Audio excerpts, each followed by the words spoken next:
Donald ট্রাম্পকে নিশানা করে গুলি চালানোর ঘটনাকে ঘিরে কার্যত গোটা বিশ্বজুড়ে নানা প্রশ্ন উঠতে শুরু করেছে।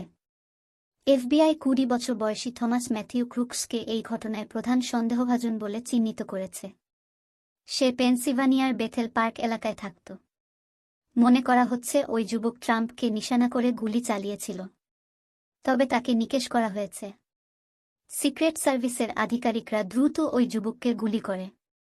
ট্রাম্পের কানের পাশ দিয়ে গুলি চলে যায়। একজন দর্শক মারা গিয়েছেন, অপর একজন আহত হয়েছেন। এফবিআই দেখছে কেন ট্রাম্পকে নিশানা করে গুলি চালানো হয়েছিল। এদিকে এনডিটিভির প্রতিবেদন অনুসারে জানা গিয়েছে যে ওই যুবক একজন রিপাবলিকান ছিলেন। ক্রুকস সামনের প্রেসিডেন্ট নির্বাচনে ভোট দিতেন। যেখানে এই ঘটনা হয়েছে সেখান থেকে প্রায় ঘণ্টা খানেকের রাস্তার পরেই সে থাকত। এদিকে ক্রুকসের বয়স যখন ১৭ বছর তখন সে অ্যাক্ট ব্লু নামে একটি সংগঠনকে $15 অনুদান দিয়েছিল।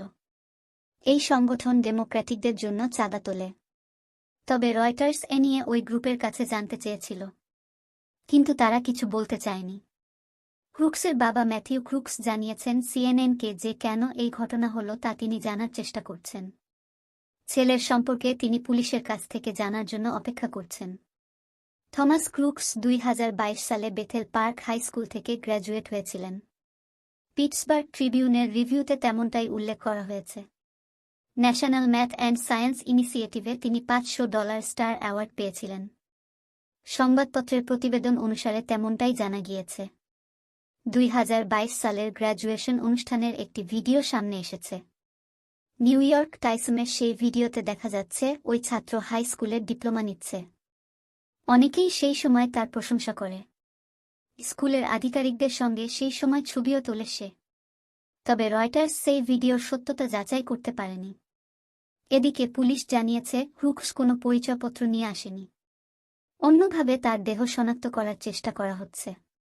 কেভিন রোজেক এফবিআইয়ের স্পেশাল এজেন্ট ইন চার্জ একটি প্রেস ব্রিফিংয়ে জানিয়েছেন, আমরা তার ছবি পরীক্ষা করে দেখছি। আমরা ডিএনএ পরীক্ষা করব।